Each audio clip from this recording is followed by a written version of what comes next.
Good evening, everybody. My name is Robbie. I'm coming at you live from Loudmouth Sports Talk with Ahead of the Curve, Episode 3, Much Adell About Nothing. I've got with me our resident WWE guy, ex-baseball player, kind of a stud, Yes. actually, if you ask me. Sean Evans, how you doing tonight, Chief? Pretty good. How you been tonight, brother? I'm doing just A-okay. So we've got some shocking teams here that are on top of divisions right now. We've got some big shakeups in the standings. My Yankees have been slumping a little bit, but other teams have kind of picked up the slack behind them. We've got a particularly hot team right now over in Miami, just south of me. Sean, are the Marlins really all that surprising? Didn't we expect this of them at the beginning of the season? He said with heavy No, sarcasm. no, absolutely not. I did not expect them to be 7-3. They are 7-3 through 10 games. 7-3 through 10 Yeah, games. 7-3 through 10 games. With 18, with like the whole roster with coronavirus, and now they're 7-3.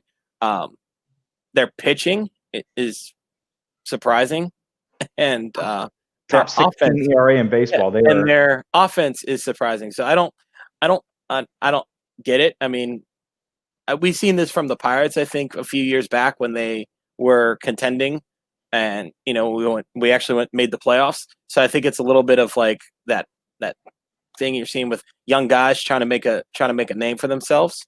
Very much a next man up philosophy. I mean, they have nothing to lose. You lost a ton of guys to coronavirus, and you have nothing to lose. I mean, you go out there and you play the game, and me and you both know in baseball anything can happen. There's nothing more dangerous than a team with nothing to lose. So I think Marlins might be a contender if they continue their ways.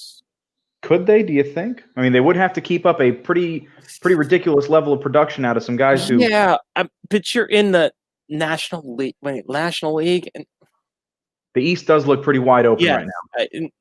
And if you can get through that, and you continue your ways, I mean, you can stun a few strong teams in the NL. Just a quick rundown of the National League East standings, where the Marlins sit on top at 7-3. The next best team is the Atlanta Braves at 11-7, and then we've got 3 sub-500 teams in Philly, Washington, and the New York Mets. They are all struggling pretty hard. So honestly, it could just be that the Marlins need to maintain the status quo in order to win this division. They might not need to do much more in order to get to the playoffs this year. But 30 games probably puts 35 games puts you probably in the playoffs. You win 32, you probably win your division in the East. And that right there, they have a 1-up.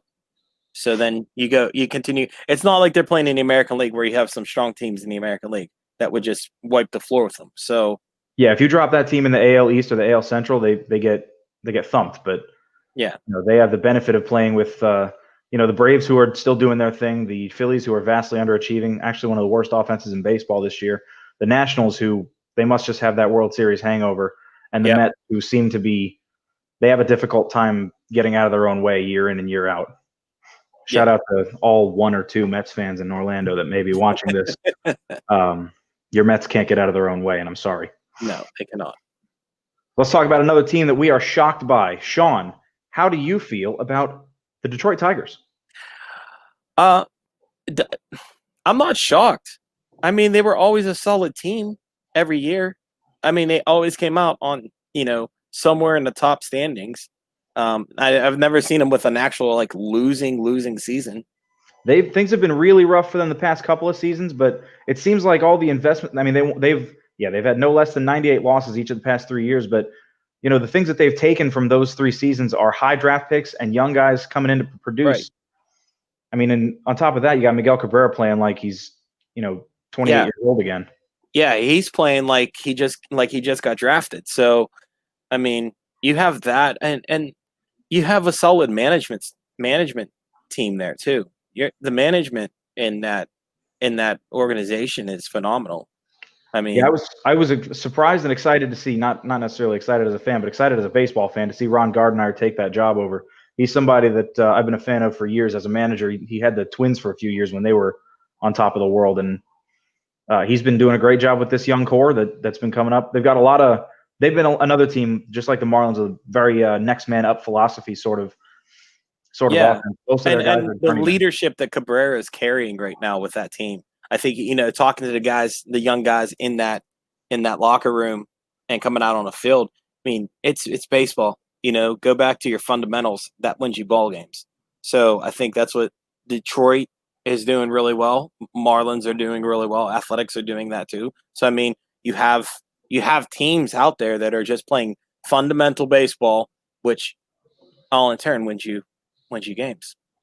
Hey, in a 60-game sprint, all you need to be is hungry to win. And this is a hungry Tigers team. I mean, we've got – if I told you that Jacoby Jones was an outfielder for the Tigers and was in the early MVP running, what would you say to that? You'd say, who the hell is Jacoby Jones? Who's Jacoby Jones? Well, through 13 games, he's hit 4 doubles, 5 homers, and 12 runs batted in already. And no, he's not just a punt returner for the Ravens in 2009. He's actually he's actually a professional baseball player. I was surprised to learn that also a couple seasons ago. So let's go back to the National League, a team led by a legacy player, San Diego Padres. They are number 3 in the West, but they're not backed by much. Sean, do they have a shot? I don't think so. I think they're going to start to fall. I think I don't think the pitching is there. The pitching's there, but it's not. So I think that's where they're going to struggle is the pitching. It's all going to come down to that bullpen. I don't think that bullpen's going to hold up throughout the season. San Diego's pitching staff is currently – I had it right here. They are just outside of the top 10 in team ERA, but it's a volatile 4.11. They aren't exactly stopping anybody from having their right. way. I mean, you can have a great starting pitching, but then it's the middle innings and the closer that actually wins you that game. So if which I think their bullpen isn't that strong, I think that bullpen is gonna what's gonna make them actually not get into the playoffs or lose within the first round of the playoffs. I don't see them carrying that far. Could undermine a highly successful offense to start the season, led mainly by the aforementioned legacy player, Fernando Tatis Jr. He leads the National League with 8 home runs, 18 runs batted in, and his slugging percentage is Barry Bonzian. He's having a ridiculous start to the year, and would you believe that he's barely legal drinking age? Yeah, that's amazing, man. He is 21 years old. That's talent, and that's somebody to watch out for in these next few years, man. That's a guy to keep their eye out for. They're led by a couple of young guns. There's him, and then there's the unheralded prospect Trent Grisham. He's got 4 home runs of his own. The two of them have combined for 7 stolen bases too. They're kind of. I like Grisham. I forget which college he came from. I forget where he came from, but I do like Grisham. He's been productive. He's definitely coming out. He was a first-round pick in 2015, but nobody's really heard from him since then. He actually got drafted right out of North Richland Hills High School. Oh, okay. I thought he had an offer at Wake Forest or something, and that he might have turned it down or something like that. He very well may have, because you don't come out of high school at 5'11", 225 pounds, ready to hit the ball and not get any college offers. That's just not how it works. He is a slugger, but as we saw the other night, he's not super fast. No. He's the one famously cut down by Chris Taylor in that game-saving throw that we covered last week. Yeah. Yeah, he's not fast at all. But Padres look like they're, running behind their 2 young guns on offense, and they've got some young reinforcements coming for the rotation. Chris Paddock, 24 years old, as our boy Damien liked to say the other night about Luka Doncic. He's younger than him, and that makes him feel bad. This entire Padres team seems to be younger than me, and that makes me feel bad. But they are performing. Cal Quantrill, another legacy player, he's looking pretty good. Drew Pomeranz in his first action as a regular closer is looking really good. Chris Paddock has been highly productive through 23 innings. This Padres team could make some noise, but like you said, they may not have a chance because they got to get around 2 really good teams in Los Angeles and in Colorado. And I think those 2 teams will just like next. you were warm up. All the Rockies need to do is get their offense going, and the Dodgers might be the most complete team in baseball right now. So that's a tall order for anyone, especially for a team led by a 21-year-old, wonderkid commander. Right. So let's move on to one more team that's a surprise contender. Let's talk about that team out in the Bay, the Oakland A's. They're 12-5, leading the American League right now. Yeah, I think they have a shot. I mean, they are definitely hot right now, man. Their pitching is I feel is better than it's ever been.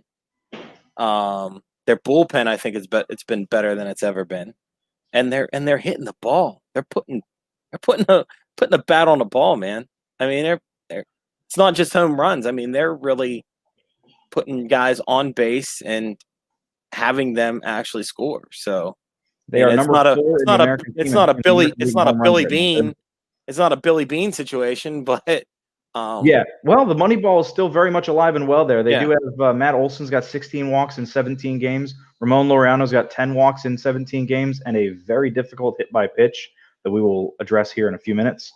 Yes. But like you said, their pitching staff has been pretty airtight. Frankie Montas looking like he's the second coming or something with 1.57 ERA through 23 innings. Yeah, but I mean, he has a fastball like 96, 97. He throws some wicked cheddar. Yeah. Liam Hendricks looks like the real deal at closer. He's kind of coming into his own as an older dude at 31 years old. 31 being, from my perspective, pretty old for a pitcher. Hey, for a guy to just be breaking out like this, he actually looked really good last year. But this, 2 years in a row is kind of a trend. Yeah, their entire bullpen has been shocking. They got super prospect Jesus Luzardo came up and he's looked really nice. 2.6 ERA through 17 innings. And I think none of those guys. I think none of those guys actually throw under 90 miles an hour on their fastball. Oh, you find a guy throwing under 90 in Major League Baseball today. He's I mean, I should say under. I should say under 95. Most of those guys. They got a lot of live arm hurlers in that team. Really the only guy that they have to worry about is last year's opening day starter Mike Fiers. He's had a rough go of it to start the year, but even if he just turns it around a little bit, they should be in great shape. Yeah. So speaking of the Oakland A's, we have some video. Tensions run high in Major League Baseball. It's just part of what happens. It's part of the ship, part of the crew. Things get rough. But what you don't expect is you don't expect guys to get. You don't expect fights. They're fun and all, but you just don't expect fights. Yeah, I think in my career, I've only experienced like one. Even one, that's a lot. Yeah. So here's one from the other night. Of course, the villains, the Astros, yes, are involved here against our hero, Ramon Laureano. That ball came in a little bit high. Little John. Ramon Laureano is not a pitcher by any means, but he seems to think that he can. And there it is, folks. Fight, and again I say, fight. Looks like he looked like if I'm correct, it looks like he was going after our coach. That's what it looked like. I saw. Yeah. I think one of the coaches was actually John Adam. Yeah, I see a windbreaker. I don't see a jersey. What could a coach be saying in that situation? I can't think. I mean, as an coach, I can't imagine what I'd be saying there. I mean, if I was the coach, I'd probably be like, "Quit bitching. It's professional baseball." But I don't think the coach liked. Here's what we'll see if we can get this video to load again. We'll notice Laureano looks like. Come on, video. My Wi-Fi's fine. Right there. He looks like he's trying to give Castellanos a little bit of pointers on how to throw that breaking ball so as not to get pegged again. Right. And I got to tell you, if I'm a coach, I'm a little miffed at that. Yeah, I'm gonna say something like. Yeah. Now, most coaches would just let it slide. I had a pretty good coach by the name of Rob Phillips when I was growing up, and he would have said something along the lines of, "Don't jaw with the other team. Don't say a word when you're on the field. All you should ever say is yes, sir, no, sir, and Blue, do you need another bottle of water?" Yeah. But in that case, if I'm the coach and I'm a noted hothead, I'm probably coming out of the dugout also. Yeah, I mean, if I got a guy who doesn't pitch trying to tell my pitcher how to pitch, I'm coming out of my dugout. And honestly, at this point with Laureano, it might be a trend. He's been hit by 5 pitches already this season. That's the 5th. He's played 17 games. He's getting hit by a pitch roughly every 3rd game. That means he's probably either he's saying something, or he's crowding the plate. But everybody crowds the plate. Everybody crowds the plate. So is it pitchers? Is it him? What's the issue? What the issue I have is I don't care. Like, I get it that we're listen. I've gotten hit by a pitch. I've jawed my mouth off. I mean, everybody does. You were a catcher. Of course you jawed your mouth off. Catchers don't want to shut the hell up. No, we don't. But the problem I have is this whole, we're in a pandemic. We got sick. We got lucky enough to have 60 games this season. We don't need you guys to go out and fight and not follow social distance. In that fight, it looked like the coach that was having a problem was hitting coach Alex Cintrone. The only reason we have any idea that is because he was suspended 20 games. That's a third of this season. He was suspended 20 games for his role in that brawl. And I can only deduce, as putting my detective skills to work here, I can only deduce that he was the one coming out of the dugout and jawing and starting that whole shenanigan with Laureano, who lost 6 games of his own.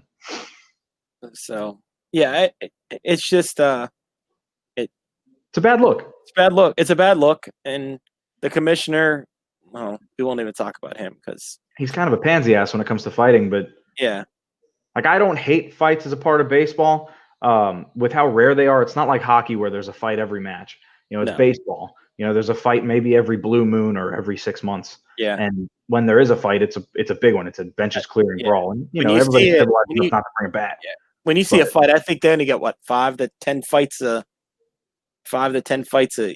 a season. If that. A full season, if that. And it even depends on the teams too. Like the Astros have a target on their back, so anything they do to any other team, including hitting a guy with a pitch that came up a little high, anything that happens is going to probably turn into a fight with them. I mean, we saw earlier in the season they were just getting pegged left and right.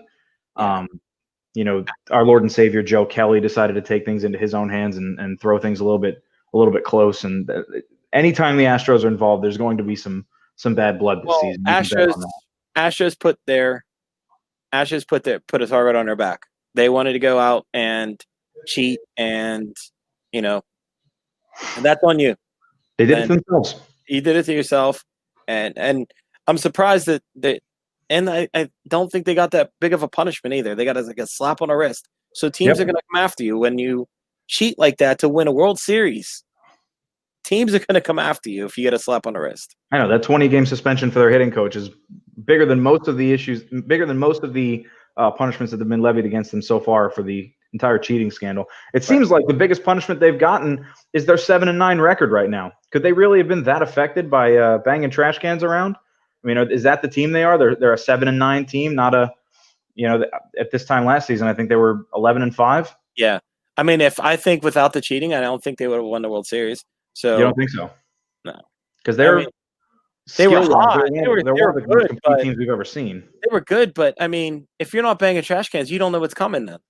So, I mean, it changes complexion of everything changes in the complexion of the game. And you even know that playing baseball.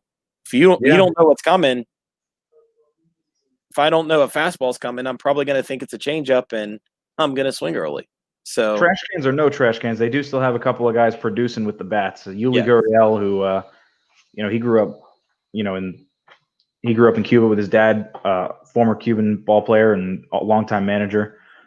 He's been productive this year in his age 36 year. Carlos Correa has been hyper productive. It's just, they're bigger names. They're Altuves and they're Bregmans. They're struggling to get going at the plate a little bit. Yeah. And could that, that could be a side effect of them. That could be causing. I just got an update that Aaron Judge hit another home run. He is on a ridiculous tear. Yeah, he is. Sorry to completely derail because I'm all right. Yeah, I like Aaron Judge. He's just. I don't like to talk. He's just with the wrong team in every conversation. Wrong team. What do you think? They waste him in Pittsburgh? What's that? What do you think? They take him in Pittsburgh and just waste his ass? No, I just think he's on the wrong team. I hate the Yankees, so he would double the Pirates' home runs this season. He would. They have 15, so he would literally have what's that? 9 out of 24 is like 34% of their home runs. Oops. That's a ridiculous number. Whatever. Anyway. But no, you're right. You're absolutely right. The Astros have painted a target on their own back, and it's been discussed ad nauseum on every sports channel by every sports talking head. Yep. By every armchair GM and wannabe head coach. They're just going to get pegged this season, and getting into fights when they hit somebody is just part of the deal. Yeah, simple as that. So we did mention the Pirates a little bit. They are a historically bad team. If you'll indulge me a little bit, I love talking about when teams are bad. That's kind of one of my favorite things to do. And while I don't love that the Pirates are doing badly, I do love having something to talk about. Pirates have scored 61 runs so far in 16 games. They have the lowest OPS, that's on base plus slugging, in Major League Baseball. They have an abysmal adjusted OPS plus, which takes into account difficulty of games and ballpark. Theirs is 31 points below average, which is vastly the worst in Major League Baseball. And just when you think it couldn't get any worse, their pitching staff is also complete horse shit. They have the fourth worst earned run average in baseball, and they are just struggling to keep guys off of base and keep guys from scoring runs. They've got almost 5 walks per 9 innings, so they can't even get strikes across the plate. And that might not even be the worst thing to happen to them so far this season. We've got a video clip here that is just going to show it's a microcosm of the Pirates season, and it might be a bit insensitive for us to show this, but it is what it is. The Pirates, it's just the Pirates being the Pirates. So this was from a couple of days ago. Coming back. Popped up. And a chance for Evans, Polanco. It's Polanco. Ouch. I'm not sure why that is flashing like that, but and both he and Evans are down. The out is recorded, and Jonathan Scope is going to score from second. Yeah, that's a rough go. Yeah. Evans is down. That's not what you want to see. It's flying elbow reminiscent of just about any mixed martial arts match that we've ever seen that's worth anything. Yeah. I mean, like I said earlier, you're coming from maybe you're right. Maybe he is coming from first. But now, as a first baseman, the only thing that I can say is, or as an ex-first baseman, I certainly can't say that I'm still a first baseman, but as an ex-first baseman, the only thing that I can say is my coaches, my dad included, always said, you're playing first base, go get everything you can. The only thing we don't want you to go get is things you can't get. Right. So if he felt he had a shot at it, he needed to go get it. And if Polanco never called him off, then that's on Polanco. Yeah. I would imagine that if I'm Polanco and I'm coming in like that, and Polanco actually made the play, I'm probably calling him off. Yeah, I don't care if it's a tough play. If you're in foul ground and you know your guy's coming, you got to have the awareness to call him off before you throw a flying elbow to the side of the head. That's rough. Yeah, and I mean that's your 2020 Pirates right there. And that's a scary situation too. Taking an elbow to the jaw. Yeah, he left on a stretcher, head wrapped in a brace. As soon as we have word on how he's doing, we're going to send a post out on the page and make sure everybody knows that he's doing okay when we get that word. But yeah, last thing I heard was a concussion protocol testing. Who would have thought, right? Yeah, an elbow to the side of the head, concussion would be lucky if that's all that he's got. And right, it's unfortunate when it happens, but it's just unlucky. And most teams are saddled with worse luck than others, and it seems to be the Pirates' year this year. Terrible hitting, terrible pitching, and elbows to the head when they're fielding. Yeah. That is a rough go. So one other team seeming to have a really rough go of it this season, and I've talked about them a lot because I think it's hilarious because of how much money they spend and all their high draft picks that have been complete nothings. They are the second worst team in baseball by record. They are the Los Angeles Angels of Anaheim in the center of California. They are 6-11 despite having the best player of the past 50 years in Mike Trout on their roster. They've just called up super prospect Joe Adell, one of the top 5 in baseball, a guy that I was really excited to see. He's had a rough start with the bat, but perhaps an even rougher start with the glove. Sean, want to walk us through this video clip? Yeah. Because what I've got here is something that I'm sure everyone has seen, and I think I've actually probably missed it. Well, you're going to see it now. I'm probably just seeing it now. It is a doozy, my friend. Rangers hit a fly ball out to right field where Joe Adell is playing the best defense that he can. He just can't help but to be helpful. And you can tell by the look on his face that is, in fact, not what he wanted to do, surprisingly enough. That looked like a Jose Canseco, just not off the head. Exactly. I can't imagine what's worse. Well, actually, you know what? What do you think is worse? Is it worse to have that in slow motion right there happen to you, or would you rather it hit off your head? I would rather have it hit off my head. At least I know I didn't actually catch it because he caught it, and then it's like he just didn't close his 2 hands. Yeah. Yep. 2 hands. I mean, he got under the ball. He did a good job of getting there, and 2 hands. 2 hands. There have been coaches upon coaches upon coaches in my history that have loved the 2-hand mantra, and it's for reasons like this. Because a guy will go out there and get under the ball and be in good position to make a play, and he was. That's the bad part. He was perfect position. And all of God's people said, "Oof." if it's going to hit you anywhere and you want to catch it, you want it to hit you in the glove, unless you're Joe Adell, in which case you kind of don't want it to hit to you anymore for the rest of your career. Yeah, the rest, and that's what he's going to be remembered by. For now, until he can make good on his hype. I mean, he's a guy who came up out of the minor leagues with big power, big speed, and a rapidly improving defense. But I mean, it happens to everybody. Well, here's my question though: if you're Mike Trout, do you want out? Boy, if it's me, if I'm Mike Trout, do you want out of LA? Maybe at this point, yeah, because I've won awards and I've signed the contract. And I have the opportunity to be the face of baseball in a huge media market, and the team just seems so snake bitten with ineptitude at every level, from the minor leagues all the way up to the very tip top of the ownership and the front office. They just can't seem to put a winner around them. They've been doing their best to build through the draft. They've been doing their best to build through. And I have Courtney Brown saying that he would not want to leave. He's got some. The Angels will be good. Angels, what it looks like. I don't know how Brown. Yeah, I don't know how the Angels will be good, but clearly his hopes are resting on the arm and or bat of Shohei Ohtani, which again both have been, poo trash. But if Ohtani can come around, if Adell can come around, and if Trout can stick around, the Angels do have a chance to be something good. The talent is not the problem. The Angels have every shred of talent that you could want in a team that's going to go all the way. They just don't seem to have the glue. They are less than the sum of their parts, as the saying goes. Yeah. And how long's Trout been in the league now? Is it Trout's been in the league. This is his ninth season. I'm going to look it up and confirm, but I'm fairly certain this is his ninth season. I thought it was his 10th, but I mean, he doesn't even have a World Series, right? This is his 10th season. This will be his ninth as a full timer. As a full, yeah. And what he doesn't have a World Series. His career playoff batting line is 1 hit in 12 at bats across 3 games in 1 postseason. That's his entire postseason career. They have done a poor job of putting a winner around him. And if you're going to judge a guy based on his postseason numbers, you kind of want to give him a chance to get some postseason numbers. Yeah, because he's been every bit the best player in baseball for his entire regular season career. I'm not judging him on his postseason numbers, but it's hard to.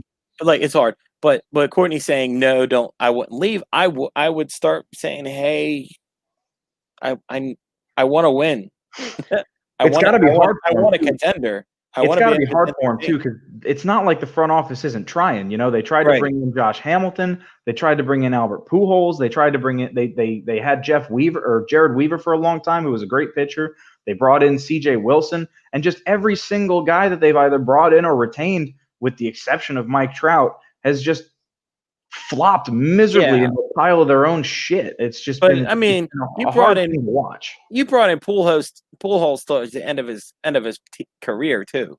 Pujols was directly at the midpoint. Would you believe that? He came off of the worst year of his career, but the worst year of his career would have been MVP caliber from anybody else. It was .299 average and 37 home runs. I mean, that was the worst year of his career in St. Louis. They brought him in on a massive contract, and he's just every day since he's been going downhill. Yeah. That's not what you expect when you sign a guy at, 30, whatever they signed him at. I think he was 29, 30 years old.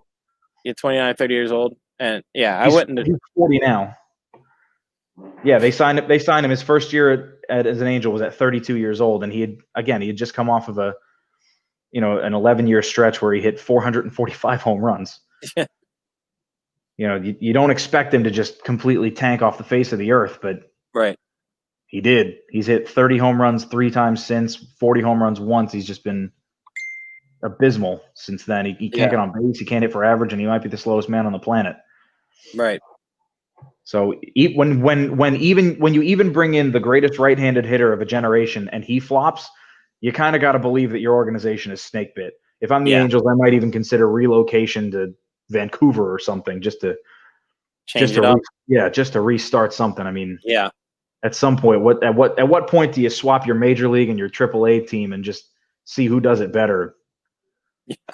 The Pirates can do that. Your hometown is struggling right now. Yeah, they are. Those Buccos are looking rough. So, well, I want to end on one more important point. We're going to go I'm going to just flash a couple of teams for you. I'm going to tell you the team and the record, and you tell me if they've got a shot at the gold, at the championship this season. Where do you think they'll land in the playoffs? Do they go out in the divisional round? Do they go out in the championship round? Do they go out in the World Series? I'm going to do that with 4 teams, and you tell me what you think. All right, Sean? All right, let's go. First one we've got is the Tampa Bay Rays. They are second in the American League East. They are 9-8 right now. Hot, not contender, not contender. Contender. I'll say a contender. I'll say a contender, but they'll probably go out in like divisionals. Most likely, they are still not hitting the ball very well. They're among the lower teams in baseball in batting average. They're actually right around the middle of the pack in batting average, and that's not what you want to see out of a contender. Team ERA, they are.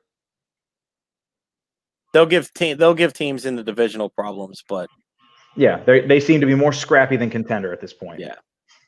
All right, let's shoot right over to the American League Central. Let's talk about the Cleveland Indians. They are 10-7 and riding hard on some great pitching, though they have been struggling mightily with the bats also. Contender or not, Sean? No, not at all. You don't think so?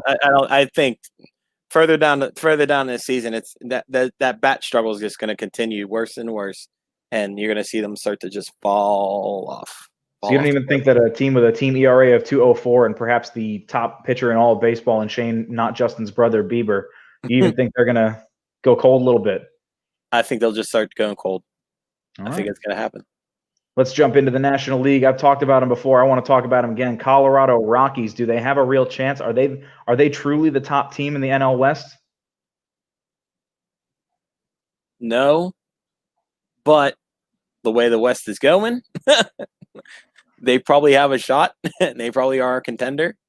They are a half game ahead of the Los Angeles Dodgers right now and pitching out of their minds, which is something you would never associate. And if they continue doing what they're doing, I think they'll probably go out in the championship. You think so? Yeah. I mean, if they continue what they're doing, they'll get past the divisionals, they'll go into the championship, and that's probably what they'll drop. That's the way things are going right now. I don't remember what the they've got a new playoff setup this year, but let's assume they've got the traditional playoff setup of 5 teams going. Yeah. As things stand presently, they would end up likely winning their first round series with the Marlins. Still really weird to say. Yeah. And then playing the winner of Cubs Dodgers in the second round. You don't think they get past either of those two, perhaps the two most complete teams in baseball? Nah, they won't get past Cubs or Dodgers. All right, let's go one more contender or not. Let's talk about the Atlanta Braves. They are technically even with the Marlins right now by way of record, but the Marlins have a better winning percentage, so they would, in the absence of any completion games, they would win this. They would win the division were it to end today. But the Braves are consistent. They're 11-7. They've not looked the best team. They've not looked the worst team. They're above average in team ERA. They're above average in team batting average. How do you feel about them? I've watched them play several games. Believe it or not, and you call me crazy. Everybody's going to call me crazy after this one. Probably everybody's going to laugh. They will probably lose the World Series. You got the Braves going to the World Series? Yeah. Okay. I mean, it's hard not to see it with the way Ronald Acuna Jr. is playing. Consistency. Being a former coach, consistency wins you ball games. Consistency wins you championships. They are consistent every time they go out there. It's not like they just go out, play, and they're like, oh my God, are they going to win? No, they really go out there and they shut teams down. You know, they're stopping. I don't think they don't have many steals against them. Not many home run balls have left the park on their pitchers. A lot of ground balls, a lot of fly balls.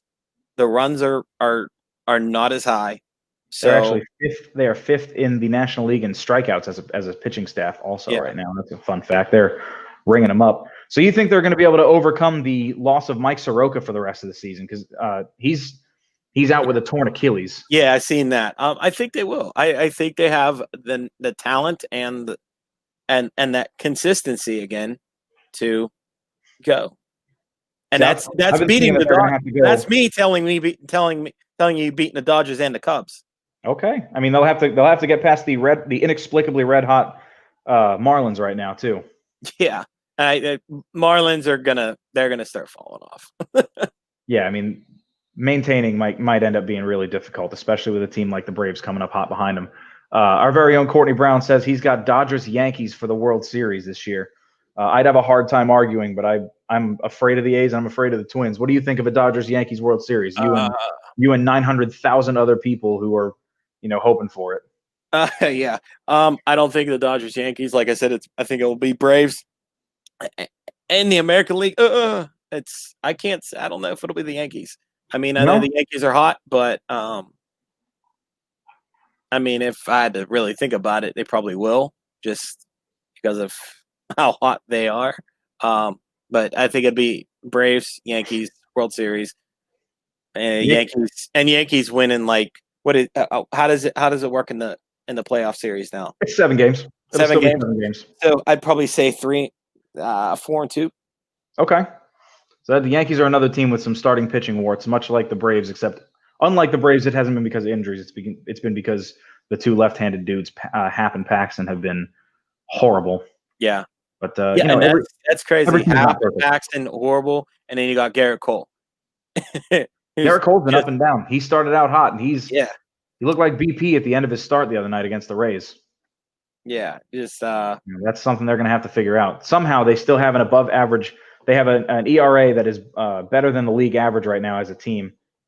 Actually, no, it's just a hair lower than the league average right now as a team. It's 4.3. The league average is 4.21, and they've been doing that despite the fact that the starting pitching staff has been abysmal outside of Garrett Cole. And Courtney Brown just said the Yankees have Cole. I get that.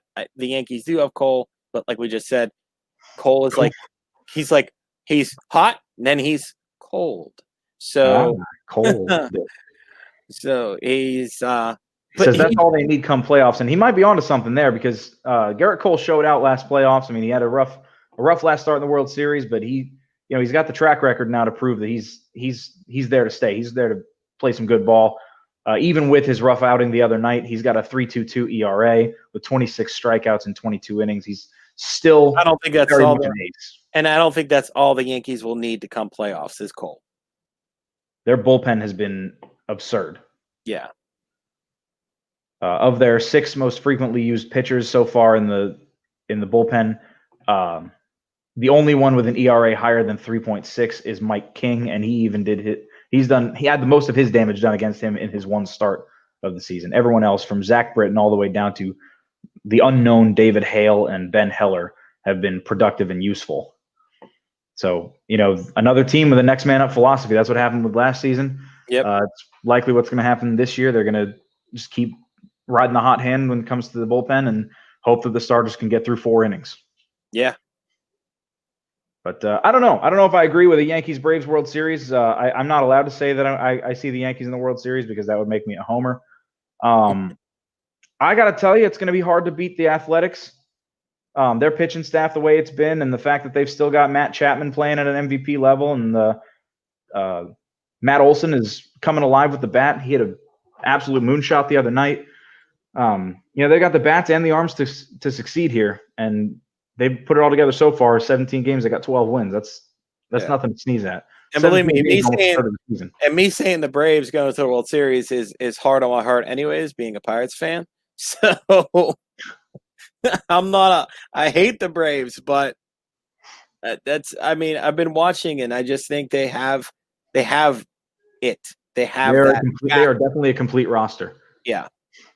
I don't know that they'll be able to replace Mike Soroka from within the organization, though. It feels like they're going to have to go outside the organization, make a trade, and bring somebody in. That'll be hard. Yeah, that's hard to replace him. He's 22 years old, another one that makes me feel pretty inadequate at my age. But, at 22, here's the thing is I'm scared to see when he comes back next season with a torn Achilles.